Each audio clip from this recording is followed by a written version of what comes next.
Welcome to So and So, brought to you by Bernina, made to create. I'm Meg Goodman, and you're about to enjoy a casual conversation with a special member of the sewist and quilting community. A conversation about how they got started, what inspires them, what excites them, and their connection to this community. We're going a little different direction in this episode, as our guest today is Kelly Rae Roberts, founder of kellyrayroberts.com and a fabric designer for Benartex, a Bernina sister company. A former social worker with zero art experience, Kelly Rae picked up her first paintbrush at age 30, and that's when everything changed. Painting brought her what she was craving: healing, unburdened joy, and awakening. Her style of truth-telling and possibility-driven approach to life, work, and art quickly spread and has been featured in countless books, magazines, and licensed products. She's the creator of several e-courses, books, home decor, gifts, stationery products, and retreats that focus on the idea that when we let art out, we let love in. She lives in Sisters, Oregon with her son True, husband John, and 2 English bulldogs, Lulu and Amelia. Hi, Kelly Rae, and welcome to So and So. Oh, thank you so much. That was such a lovely introduction. I'm so happy that you included our English bulldogs. Well, that's one of the most important things. They're family, right? They are family, absolutely. So it's special to have you here today because you are a member of the sewist and quilting community, but by providing the material with which people create, and you have a very interesting history, Kelly Rae. So I want to jump right in and talk about the early days. Hmm. You were a social worker by training. So take us through your education, the social work, and the eventual awakening of art. And why did you initially pick up that paintbrush? Mm. Yes, I went to I have my master's in social work, and in my 20s I worked in mainly with in the ICU with patients and families who were really in crisis, or I did a lot of emergency room social work as well, oncology social work, infectious disease, and I loved it. I loved being in a really sort of bustling hospital environment, working with doctors and nurses and physical therapists and respiratory therapists and you name it. Hmm. And when when I was about 30 years old, I started to feel what so many social workers eventually feel, which is just burnout. Sure. And I started to make things at home, just sort of using my craftiness. I started making, this was back when scrapbooking was in its heyday, Hmm. and you would find scrapbooking stores and everywhere. And so there was a scrapbooking store just down the street, and I would visit often, and just was so lit up by the papers and the scrapbook papers and the stamping and all of that.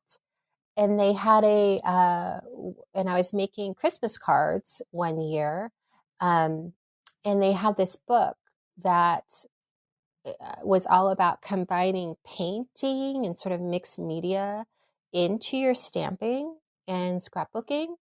And I was intrigued. I bought the book, I devoured it, and started adding paint to my little cards. Hmm. And they became sort of like these like up-leveled scrapbooking collage paintings, these little things. And my heart just was on fire. It felt like, like when you have a new partner, a new love, romance in Hmm. your life, and it's just hot and heavy in the beginning. Hmm. It felt very much like that. So I would go to my day job as a social worker and then come home and just do this for hours. I took over my dining room, and that was the beginning of, oh my gosh, I love this. Love, love this so much.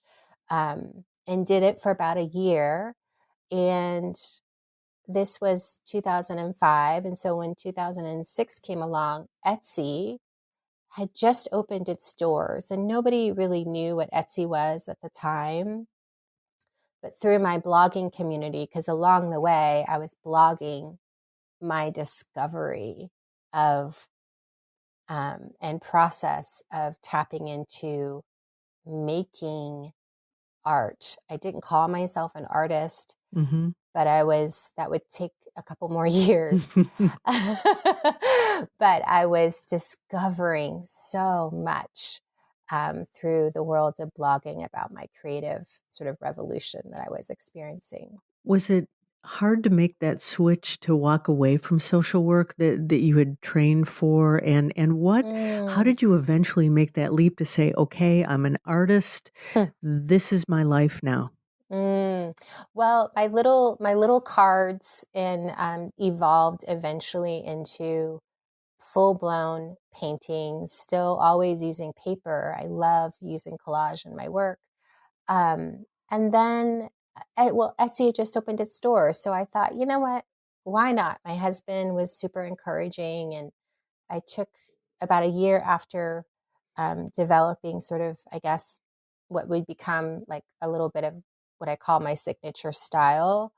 I would put those paintings on Etsy, and people all around the world were buying them. Mm-hmm. And then, um, uh, I was only on Etsy maybe 6 months, and I was really in that heat of that romance, if you will. Like, I was blogging all the time, I was painting nonstop, I was working still full time. But someone contacted me from Etsy, a licensing, who would eventually become my licensing partner, and loved what I was doing and asked if I would be open to licensing. I didn't even know what that was. Mm-hmm. Um, and sort of leapt in with zero idea what I was getting myself into. And around the same time, a book editor called, an acquisitions editor, and said, "Oh my gosh, this story that you are telling in your blog posts, and this is a book. Can we please publish this book?" So I, between those two things, I worked on both of those projects while still doing my social work job. And I would say um, it was 2008, the fall of 2008. So a good 3 years Mm-hmm. later, Mm-hmm. I was able to leave my social work job. I sort of weaned myself off and worked, full time down to 32, and then part time 20, and then per diem, and to eventually that I was able to replace that income with my art. And I always, I never felt that I was leaving social work, because I felt that that my work my artwork was so healing for me, and it was clear that it was resonating for other people. So I've always felt that my artwork has been a really good marriage of my social work sensibility and my creativity. What I love is you often talk about the power of possibility, and that's exactly what you're talking about. And Mm, this is paramount for you, Kelly Rae, and you are a self-proclaimed possibilitarian, which I mm. is amazing. What does this mean, and how do you encourage others to find this fire as well? To me, sort of the spirit of possibility really awakened for myself in those early years.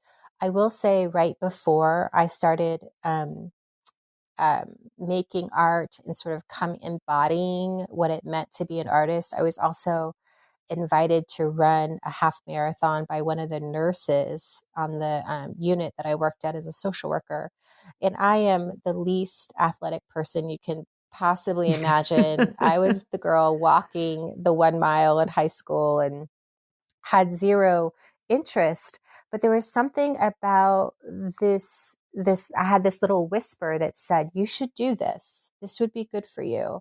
This was before I was making art, And so I did it. And every weekend I ran like a mile and then 2 miles and so forth. And I had this feeling at the end of the half marathon of like, if I can do this, what else is waiting for me? Mm-hmm. And that's when art came into my life, and which is so unexpected. So I always tell people, what's the thing that you never thought you could do? Whether it was eating more vegetables or, That's a big one.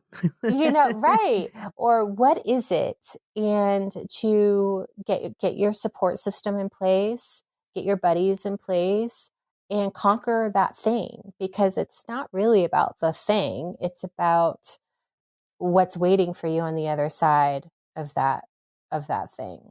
So I always start with that, as far as like tuning in, like what's calling, what's nagging us at night, what's tugging on our sleeves, what wants attention, and to follow those breadcrumbs.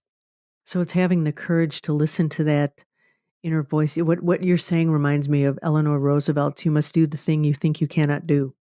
Oh my gosh, Mm-hmm. absolutely. Absolutely. Now you talk about it was just after 1 year, and when you told us your story, it's like things just took off, Yeah. and your portfolio bloomed. You launched your shop. You wrote a book, and you said your art found new eyes. What does "found new eyes" mean? It means that the licensing deal that I mentioned earlier, the woman who pitched it to me worked for a company who had never done wall art before. And when she saw my work, she herself was asking those possibility questions of like, what's possible? And she really wanted this art, my art, to be the first wall art line that this company had ever done. And she pitched it, and almost everybody in the room was like, I don't get it. These are angels with necks that are tilted. We don't understand. This isn't our market, etc. But she really persevered, and um, when it was shown at the trade shows that January, it went nuts and did really, really well for many, many years. And so what I mean when I say found new eyes, it means that my art was in something like 60,000 retail stores, most Hallmarks in the country, etc. So many people found my work Mm-hmm. in a way that, again, never in a million gajillion years would I, this sort of accidental artist, think or find myself in this industry that I really didn't know. I certainly learned through the years, but at the time had such a beginner green. I had no idea the impact that it would have on and for me, like creating a community of other possibilitarians and people and creatives who want and value meaningful, thoughtful art. Let's talk about that art for a minute. You obviously put heart and soul into everything that you create. What's your inspiration? Mm. My inspiration is, um, I can remember being in high school and having a deep love of all things that had wings. And so, when your family catches on to something that you love, they like a butterfly, then everything you receive for 10 years, Everything. you're right. I have been there. I've been there, yes. So, I had butterflies all over my walls that turned into angels with wings all over my walls, all throughout college. And so my inspiration is clearly from this childhood or young adult fascination, but also um, in my inspiration comes from the conversations really that I have with my community and with my friends and family around what's again, like what's pulling on us, what wants to emerge, um, so I would say words, sentiments, messages, guidance. Uh, Also, again, all sort of pulling from my social work world is what really inspires me. What do I ask myself when I'm painting right before I start painting? I ask myself, what is it that your heart or a friend's heart or my mom's heart most Hmm. needs to know? And I write that down and then I start painting. And my hope is that whatever I wrote down is sort of the energy and essence of that is infused in what I've just painted. Um, yeah, so that's sort of my inspiration and process. Now, you've been able to parlay your art into fabric design, and you're a member of a very elite team who designs fabric for Benartex, which is a sister company of Bernina, and they provide fabric to sewists and quilters. Now, this is fascinating. Can you take us through the process of fabric design? Yes. So fabric design is something that I've always wanted to do, but I personally don't know how to do it. So I am not a pattern designer. I'm not a textile designer. I am a painter. And so there have been lots of fabric opportunities that have come my way over the years, but never in a way where I could work with a designer that is on that fabric team to create sort of the look that I'm going for. So when Benartex called, it was such a good match because I worked with one of their designers who knows how to create pattern and knows how what the quilting community desires and what is, all the technical pieces of what creates a collection. And so I work with her and um, start with we start with like a sort of what I would call like a hero image. So maybe it's one of my angels and it's got pinks and greens and it's got a lot of pattern painted into the background and so forth. And we'll go from there and we'll pull out um, elements from those paintings and create patterns. So if a painting has let's say one of the angels that I paint has a headdress or halo of flowers, we will pull those flowers out and create a pattern. But it's been tricky because my work has so many layers. And so it's hard to create that depth in fabric. But I think we've done a really good job. And I've loved it. I love these Zoom. We do it through Zoom and we just literally design in real time together. Talk about those layers. Can you explain, paint us a picture on what that means, that your work has many layers? Mm. Well, I usually start a canvas with a layer of collage. So imagine I love working with old vintage wallpaper. Um, So I go on the hunt. I have my stash of vintage wallpapers and I just tear them into pieces and I put them all over a canvas. And that's layer one. And then the next layer is usually adding one color of paint and then maybe another color of paint and sort of smushing things around with my fingers. And then that's layer two. And then the next layer is adding texture, whether that is with a texture tool like a fork or a credit card or just things that are Oh, hanging around the interesting. Okay. house. Yeah. Um, and that's layer three. And then usually back to collage and paint. And then somewhere in there, I will paint uh, either an angel or a winged creature, whether it's a butterfly or an animal or flowers or what have you. So when you look at one of my paintings, you'll see there's a lot to look at because you're looking at all those layers sort of peek through. How long does it take you to create a painting? It depends. Sometimes it takes an hour That's if I'm quick. depending on it's quick depending on what, if I'm using oils, sometimes I'll use oils and sometimes I'm use acrylic. So it depends on um,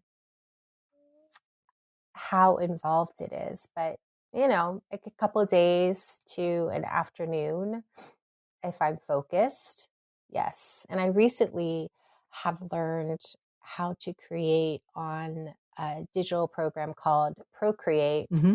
on my iPad Pro, and I'm slightly obsessed with that as well. So I'm learning how to create all those layers digitally, which has been really fun. Do you have memories of one of the first paintings that you can say, "Wow, I did this, and I could be a painter now"? Are there some I you do. do? Tell us that Yeah. story. Well, I was creating the cards, and then I sort of jumped into adding paint into, but a lot of scrapbooking, and I was working on sort of developing um, what I would call like a recipe. Like, what's my signature recipe here? Mhm. And there was a painting that I made, um, and I was in the dining room, and my husband walked in, and he said, and what I felt too was like, "That's it, that's it, that is different from anything you've made yet."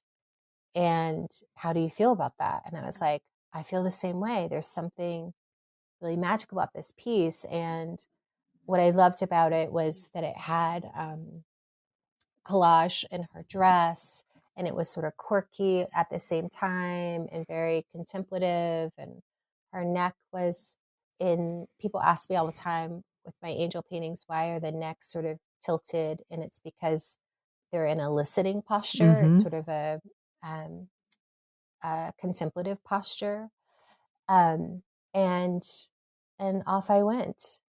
Yeah. Do you still have that painting? I still have many of my early, early, early paintings, but that particular one I think I sold. I still have the image of it though, somewhere. And I think it's in your head and your heart. When you talk about it, Yeah, you yeah, can yeah. see this. Now, that's your story. Do you have any special stories of sewists or quilters who have used your fabrics? Oh, Oh, yes. let's hear those.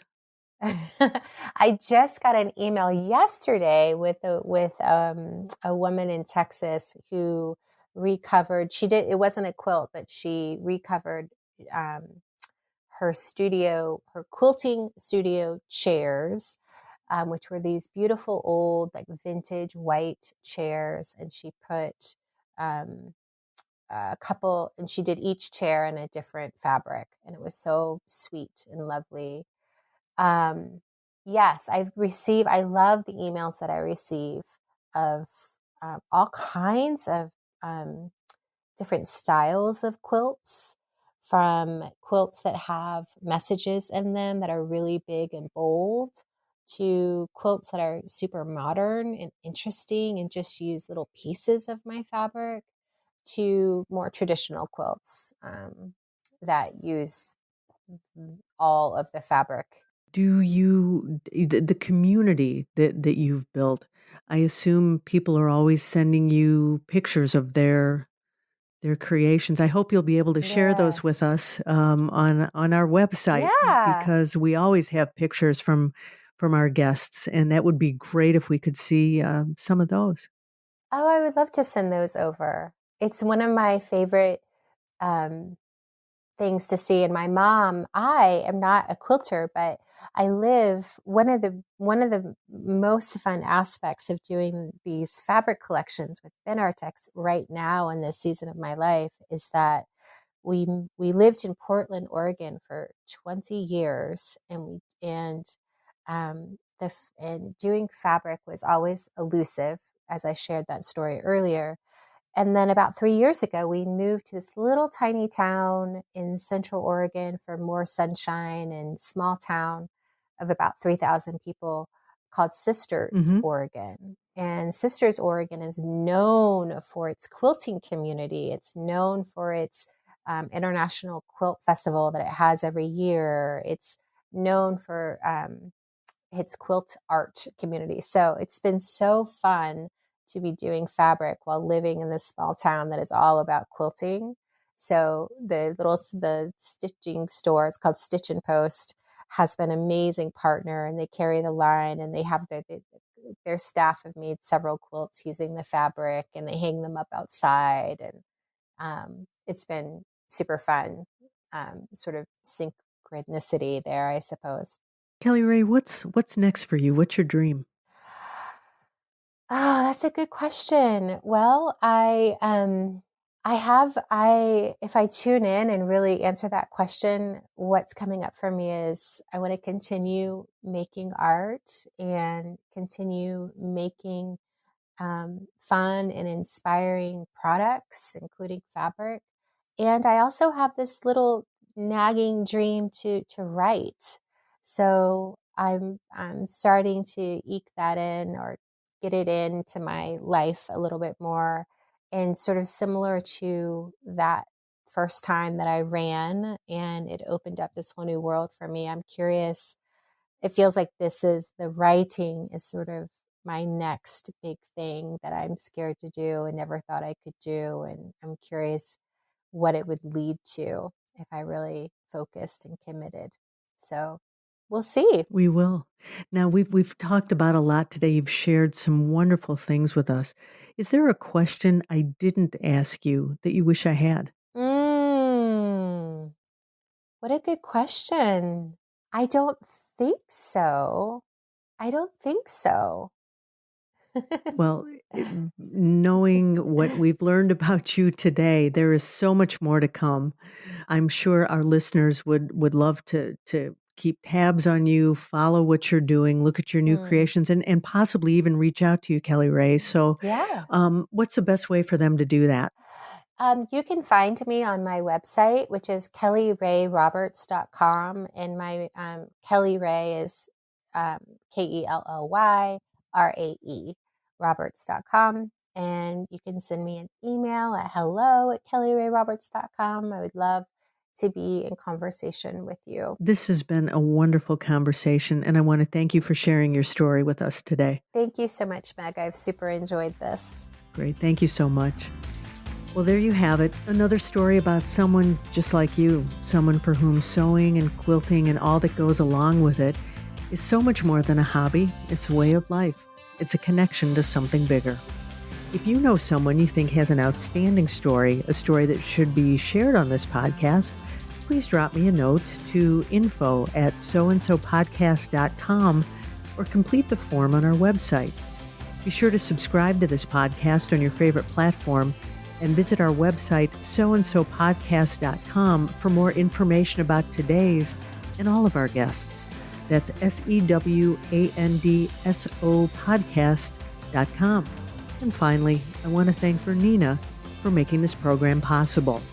I'm Meg Goodman, and I look forward to you joining us next time on So and So.